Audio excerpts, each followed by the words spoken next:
नगर में नहीं हो पा रहे विकास कार्य, आम आदमी हो रहे परेशान, नेता अधिकारी लगा रही है एक दूसरे पर भ्रष्टाचार के आरोप। लगातार दर्ज हो चुकी है लोकायुक्त में एफआईआर। धार जिले के धामनोद नगर परिषद में अभी वर्तमान में आरोप प्रत्यारोप का दौर चल रहा है। लोकायुक्त ने कुछ दिनों पहले नगर परिषद सीएमओ माया मंडलोई और पूर्व नगर परिषद अध्यक्ष दिनेश शर्मा पर एफआईआर दर्ज की है।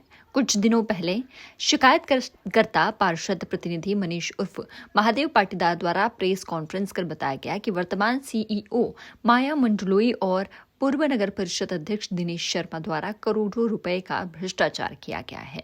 उसी के जवाब में सीएमओ माया मंडलोई द्वारा बताया गया कि मुझ पर जो भ्रष्टाचार के आरोप लगाए जा रहे हैं सभी निराधार है और मेरे खिलाफ कूट रचना कर साजिश की जा रही है। इसी बीच पूर्व नगर परिषद अध्यक्ष दिनेश शर्मा ने भी भ्रष्टाचार के आरोपों के बाद प्रेस कॉन्फ्रेंस आयोजित की।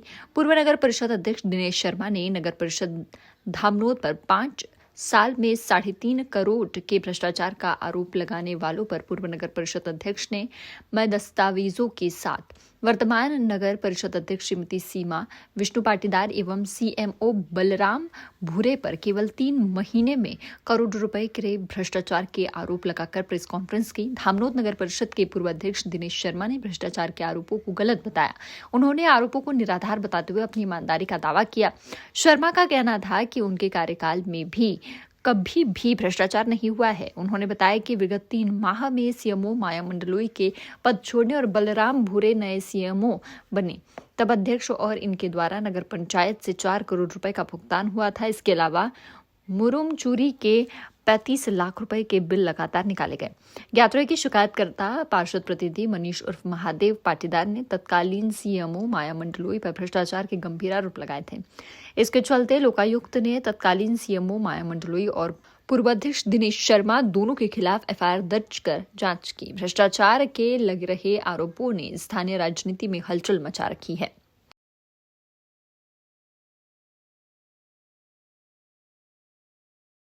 वो माया मंडलोई पूर्व नगर पंचायत दो अन्य के खिलाफ लोकायुक्त में आपके द्वारा शिकायत की गई थी। 5 फरवरी 2025 को एफआईआर दर्ज की गई है। क्या है पूरा मामला? जैसा कि विगत दिनों से भ्रष्टाचार की शिकायत आला अधिकारियों को हमारे द्वारा की जा रही थी। अधिकारियों द्वारा कोई कार्रवाई नहीं की गई, जिसके उपरांत हमने लोकायुक्त का रूप अपनाया और लोकायुक्त में हमने 7 अगस्त को आवेदन दिया था और मैंने स्वयं ने आवेदन दिया था। उस पर पी दर्ज हुई है और उस पर एफआईआर दर्ज हुई है। आज पूरा भ्रष्टाचार का मामला था। क्या किस प्रकार का भ्रष्टाचार किया गया था? क्या जांच में पाया गया? किस कारणों से? भ्रष्टाचार के मायने अगर माने तो जैसे किराना व्यापार या परचून की दुकान वाला जो व्यापारी है, उसके पास एक पिकअप है, अपना मंडी का कामकाज करता है, उसके खाते में लाखों रुपए ट्रांसफर किए गए। जेसीबी किराए, ट्रैक्टर ट्रॉली का किराया, इस टाइप से फर्जी भुगतान किया गया है सीएमओ महामंडल द्वारा। तो जिसको भुगतान किया गया जिसको भुगतान किया गया उसका नाम है नारायण वर्मा, जो संजय नगर निवासी है। और एक अन्य मुख्यमंत्री विवाह कन्या योजना का भी फर्जी बिल लगाया गया है, जिसमें अनीस खत्री के नाम से, जिसकी टायर की दुकान है और वो उसने अपने नाम से टेंट का बिल लगा के भुगतान किया गया। ऐसी बहुत से भ्रष्टाचार की शिकायतें, लगभग 10 पॉइंट पे मैंने शिकायत करी है। अभी 2 ही एफआईआर हुई है, आगे भविष्य में और भी एफआईआर दर्ज होने की संभावना है। पूर्व जो सीएमओ थी वर्तमान में भी सीएमओ, आप क्या करेंगे? जैसे ही लोकायुक्त ने एफआईआर दर्ज की है, उनको उनके मूल पद से हटा देना चाहिए और यहाँ से कहीं अन्यत्र ट्रांसफर कर देना चाहिए, क्योंकि उनके द्वारा दस्तावेजों में छेड़खानी लगातार की जा रही है। अभी ये एफआईआर कब हुई है, कौन सी तारीख को हुई है? 5 फरवरी 2025 को एफआईआर हुई है। 7 तारीख को उन्होंने शासन को लिखित में भी भेजा गया उनके द्वारा, इसको इसके पद से हटा दिया है। आपके पास इससे कोई प्रमाणित कॉपी आ गई? मेरे पास एफआईआर की कॉपी आ गई है। ये एफआईआर को आप कैसे मानते हैं, इसमें क्या होना है और अब क्या होगा? अब एफआईआर की कॉपी को लोकायुक्त वाले आगे विवेचना में लेंगे। इसमें पूरी डिटेल से जांच होगी, जब तक इनको मूल पद पे नहीं रहना देना चाहिए। इसमें कोई गिरफ्तारी वगैरह भी होगी क्या? इसमें गिरफ्तारी का प्रावधान तो अब लोकायुक्त वालों के ऊपर है कि किस टाइप से कौन सी धारा और आगे इसमें जुड़ती है। पर आपकी नजर में अभी तक कुल ऐसा कितने करोड़ों रुपए का भ्रष्टाचार? अभी तक धामनोद नगर परिषद में लगभग पिछले 5 सालों में 3.5 करोड़ के आसपास भ्रष्टाचार हुआ है। इसकी शिकायत मैंने लोकायुक्त में कर रखी है और इस पे परिणाम भी जरूर आए। आपका पूरा नाम होता है? महादेव पाटीदार, पार्षद प्रतिनिधि वार्ड अभी नंबर 12। आपने किन की एफआईआर की है? अभी मैंने एफआईआर नहीं की है, लोकायुक्त ने एफआईआर की है। मैंने सिर्फ शिकायत करी है भ्रष्टाचार की और मेरी शिकायत को सही पाया गया है। शिकायत में क्या क्या नाम दिए हैं? शिकायत में मैंने कोई नाम नहीं दिया। मैंने सीएमओ माया मंडलोई के अलावा किसी और का नाम नहीं दिया गया। सीएमओ माया मंडलोई पर लोकायुक्त में एफआईआर दर्ज हुई है। इसकी शिकायत मनीष उर्फ महादेव बकोरिया जी ने की है। इस बारे में हम मैडम से जानेंगे कि क्या है पूरा मामला। इस संबंध में जो लोकायुक्त में प्रकरण दर्ज हुआ है, इस संबंध में ना तो मुझे कोई पत्र प्राप्त हुआ है, ना ही मुझे इस संबंध में कोई जानकारी। जैसे ही कोई जानकारी या पत्र प्राप्त होता है, मेरे द्वारा मीडिया को शेयर किया जाएगा। मैम, जो एफआईआर अभी फिलहाल जो दर्ज हुई है आपके नाम से, पूर्व नगर पालिका अध्यक्ष दिनेश शर्मा जी के नाम से, तो इसमें कितनी सत्यता है? जो एफआईआर हुई है वो जांच के बाद हुई है कि पहले हुई है? देखिए, अब ये तो आपको जो अपने आप को कथित पार्षद प्रतिनिधि या बोल सकते हैं कि जो महादेव मनीष पाटीदार जो बता रहे हैं, जो अपने आप को बोलते हैं मैं पार्षद प्रतिनिधि हूँ और जो यहाँ पे जो लोग अध्यक्ष प्रतिनिधि बन के घूम रहे हैं, इस टाइप का तो कोई पद होता नहीं है, पर सब अपना-अपना काम करवाने के हिसाब से इस तरह का पद नाम लेके काम करना चाहते हैं, करवाना चाहते हैं। तो इस टाइप इसमें ये है कि वो जिस तरीके से बता रहे हैं कि भई एफआईआर हुई है, कि प्रकरण दर्ज हुआ है, ये इन्हीं की तरफ से बताया जा रहा है। तो सारी जानकारी उन्हीं के नॉलेज में होगी कि क्या हुआ है। और यदि मुझे इस टाइप की जानकारी प्राप्त होती है, ये सब असत्य बातें हैं। जब भी होगा जाँच होने के उपरांत ही कोई कार्रवाई होगी, तो जाँच होने के उपरांत ही कुछ कहा जा सकता है। जो शिकायत करता है मनीष जी, मनीष उर्फ महादेव जी, इनके बारे में आपका क्या कहना है? ये पार्षद प्रतिनिधि बताते हैं अपने आप को, जबकि इस टाइप का कोई पद होता नहीं है। लेकिन चूँकि इनका अब मैं क्या ही बोलूँ, उनकी जो भी मंशाएँ थी वो पूर्ण नहीं हो सकी। ठीक है, क्या ही बोल सकते हैं उनके बारे में? बस इतना ही बोल सकती हूँ कि ठीक है, वो अपना कार्य करें, हम अपना कार्य कर रहे हैं।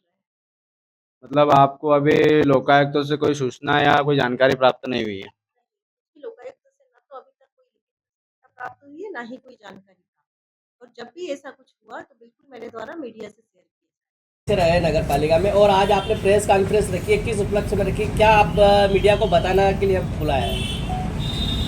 मैं वो समय से प्रेस कॉन्फ्रेंस बुलाने का सोच रहा था, पर उचित नहीं समझा। लेकिन पर सर से ऊपर पानी चले गया तो आज आपको बताना पड़ा। मेरे ऊपर निरंतर भ्रष्टाचार के ऊपर विगत कई समय से लग रहे हैं। 2 साल हो गए, 3 साल हो गए। अभी कुछ समय पहले भी मेरे पे भ्रष्टाचार का आरोप लगा। मैं इस बार को साक्षी मान के बोलता हूँ कि मैंने मेरे कार्यकाल में और पद पे नहीं था, उसके पहले भी मैंने कोई कार्य भ्रष्टाचार का नहीं करा। पूरा कार्य ईमानदारी से मैंने किया है। मेरे पे जो आरोप लग रहे हैं सारे निराधार हैं। अच्छा, और आप क्या नया भ्रष्टाचार ये बताने जा रहे हैं कि वर्तमान में आप आरोप लगा रहे हैं कि कुछ यहाँ पर भ्रष्टाचार हुए, कैसे हुए? मैं कभी किसी पे आरोप नहीं लगाता हूँ, लेकिन जब मेरे पे आई है तो मेरे को बताना पड़ा। मैं आपको बिंदुवार क्रमबद्ध बताता हूँ। मैं आपको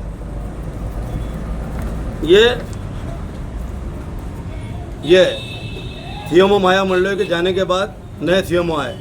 वो सीएमओ और आए थे? बलराम भुरे जी और तत्कालीन अध्यक्ष जो भी है वो है। ये करीब 4 करोड़ के आसपास का भुगतान है इसमें। ये मैं प्रमाण है मेरे पास में। तो धामनोद की जनता ने ये बताया कि 4 करोड़ का निर्माण कार्य कहाँ हुआ। अब ये भ्रष्टाचार है या मैंने काम करा वो भ्रष्टाचार है। ये आपको कापी दी जाएगी आपको। कितने महीने में हुआ ये बस ये अभी भुगतान अभी हुआ 2 से 3 महीने में। जब तक वो कितने करोड़ का बता रहे हैं आप? तो 4 करोड़ के आसपास का ये है। 3 करोड़ बताता हूँ मैं आपको। कुछ विकास कार्य हुए होंगे ना नगर पर? आप देखो ना, आप धामनोद में क्या विकास कार्य 4 करोड़ ये आपके पास में। और मत परिवर्तन हुए जो जांच का विषय है। मत परिवर्तन शासन का आदेश तो मत परिवर्तन नहीं कर। जो मेरे समय में निर्माण के पैसे की एफडीआई करके आया था वो एफडीआई तोड़वा के और भुगतान किया गया है। इतना फंड अवेलेबल है नगर पालिका में 3 महीने में 4 करोड़ का भुगतान हो मैं गया। एफडीआई करके आया था निर्माण की। जो निर्माण कार्य का होता उसमें भुगतान करना था, ये दूसरे का भुगतान हुआ है, ये काफी आप मोटा मोटा बताएंगे कि किस राशि में डलाया गया, काय का पैसा ये सब कितना इसमें है ना, मैं आपको काफी दूंगा, इसमें देखना ना आप। अच्छा। ये है ना, सब लिखा हुआ है इसमें।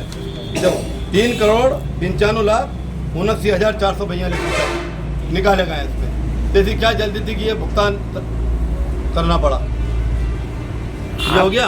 दूसरा बताऊं मैं, एक 2024 में ये 35-36 लाख रुपए का मुरम चोरी का बिल है। 400 से 500 रुपए की ट्राली आती है मुरम की। कितनी ट्राली डल गई वार्डों में? 10 ट्राली, 20 ट्राली, 50 ट्राली, 100, ये हजारों में। अब बताओ 35-40 लाख रुपए की मुरम कहाँ डली गई? ये भी बिल है जिसमें वर्तमान अध्यक्ष की साइन है, स्वीकृति पर भुगतान पे साइन है इस पे। वो तो मैडम आ गई, अन्यथा ये भुगतान भी हो जाता। मतलब दिनेश भाई आप कह रहे हैं कि इसके पहले मैडम थी तो कोई भी भुगतान गलत नहीं हुआ? नहीं, मैं ये नहीं कह रहा हूँ, वो आप जांच करो। मैं तो ये बता रहा हूँ कि इन 3 महीनों में ये कार्रवाई हुई है। ये तो अध्यक्ष को तो 2-2.25 साल हो गए इस अध्यक्ष को, फिर 3 महीने के आरोप क्यों लग रहे हैं? 2 साल मतलब बढ़िया चला। भाई मेरे पास जो आए वो बता रहा हूँ मैं। इतना भुगतान 3-2.5 साल में नहीं हुआ एक साथ, 3 महीने में इतना भुगतान नहीं हुआ, 4 करोड़ 4.5 करोड़ रुपए का, वो बता रहा हूँ मैं। 3 साल में 2.5 साल में इतना भुगतान नहीं हुआ। मैं किसी का पक्ष भी नहीं बता रहा हूँ, मैं तो जो सही है और जो गलत है वो बता रहा हूँ मैं प्रमाण। दूसरा मैं बताऊँ आपको, ये फायर का बार बार बोलते हैं कि फायर नहीं ला रही नगर पालिका, फायर नहीं ला रही, बदनाम किया जा रहा है। मैं बताऊँ आपको कि एक तो 1 लाख से ऊपर काम में टेंडर प्रक्रिया होती है, कोटेशन होते हैं। अब 5 लाख 6 लाख रुपए का फायर करवा लिया, और वो भी कब कराया? ये 25/10 को 25/10 को काय आदेश दिया था फायर सुधराने का, और 25/1 जब तत्कालीन सीएम थे यहाँ पे, 25/1 को फायर का बिल आ गया। और उस दौरान 1 से 1.5 महीने उस समय सीएम साहब रहे, भुगतान क्यों नहीं किया गया? जबकि सीएम को निलंबित करने के बाद भी 10 तारीख निलंबित करने के बाद भी उन्होंने भुगतान करा। जब वो भुगतान करा तो फायर का भुगतान क्यों नहीं करा? अब वो बिना कागजात के, बिना नियम पद्धति में फायर है, और वो अगर मैडम भुगतान कर देती है, मैडम पे कार्रवाई हो जाएगी। जब 87,000 का काम पे शिकायतबाजी हो गई, क्या इस पे शिकायत नहीं होगी? बिना नियम कायदे से फायर कैसे बुलवाना? आपके द्वारा जो आरोप लगाए जा रहे हैं अभी वर्तमान में, आपका आरोपों से ये देख के प्रतीत हो रहा है कि आप सीएमओ का पक्ष और सीएमओ का विरोध हो रहा है। जबकि हम ये जानना चाहते हैं कि आप पे जो एफआईआर दर्ज हुई है उसमें जो एक किराना संचालक और एक टायर की दुकान का उनका आरोप है कि उनके नाम से आपने बिल निकाल के आपने और सीएमओ ने पैसा निकाला। उस संबंध में आप क्या कहना चाहते हैं? प्रकरण दर्ज हुआ है, अभी सिद्ध नहीं हुआ है। और मैं आपको बताता हूँ, सही का सही, दूध का दूध, पानी का पानी होगा। मैंने पूरी ईमानदारी से काम किया है, और अगर आरोप सिद्ध होते हैं तो धामनोद की जनता बीच चौराहे पे मुझे फांसी पे लटका दे, निर्दोष हूँ मैं। आपकी सरकार है ना? आप सरकार में एक भाजपा में जिम्मेदार पद पे हैं। आपको बार बार ऐसा लग रहा है कि नगर पंचायत में अभी वर्तमान में काफ़ी भ्रष्टाचार का खेल चल रहा है, तो इसको लेकर आपकी अगली रणनीति आप आगे क्या करेंगे? वरिष्ठों को बताया जाएगा, संगठन को बताया जाएगा कि भाई इस टाइप से पार्टी इसमें बदनाम हो रही है। पार्टी लेवल पे अभी तक कुछ बड़े कदम क्यों उठाए गए हैं? अब उठाएंगे ना, अब आज से प्रक्रिया चालू हो गई है, बताया जाएगा। पहले बता चुका हूँ 2 दिन पहले में, और बताया जाएगा। दिनेश भाई आपने बताया कि मुझ पर आरोप लगाया, तो आप पर आरोप किसने लगाया? विरोधियों ने लगाया। अभी 3 दिन पहले बाइट दी गई है, वो मीडिया में है। किसने? विरोधियों ने, जो मेरे विरोधी, वो विरोधी इसलिए परेशान, मेरा बढ़ता कद है, नहीं तो ये ठेले वाले प्रधानमंत्री आवास के मैंने स्वीकृत कर 1 रुपया भी लिया तो जाके पूछो उनसे, 5 पैसे भी लिए तो बोल। अरे मेरा मकान भी गया, अरे मैंने बच्ची की शादी करी, मैंने भोजन नहीं दिया, पैसे नहीं थे मेरे पास में तो। और कहता क्या है मेरे पास? सोना है कि चांदी है कि गाड़ी है कि बंगला है, क्या है मेरे पास में? कुछ भी नहीं। और भ्रष्टाचार करा, क्या भ्रष्टाचार करा? बताओ आप धामों में 1 इंच जमीन नहीं मेरे पास। विधानसभा में भी 1 करोड़ 33 लाख रुपए के वो जेसीबी और मशीनरी के नाम से जो आरोप भाई साहब वो आरोप लगा था, उसमें आरटीआई के तहत जानकारी दे दी गई है, उसमें बिजली लाइन कट गई थी और कर्मचारियों की तनख्वाह नहीं बढ़ती थी। सरकार कांग्रेस की थी, पैसा नहीं आया था, कर्मचारी हड़ताल पे जाएगा और लाइन कट गई तो भुगतान करना पड़ा। वो आरटीआई में जानकारी है, वहाँ भुगतान कर गया वो, जेसीबी का भुगतान। हाँ, उसमें किया था भुगतान वो।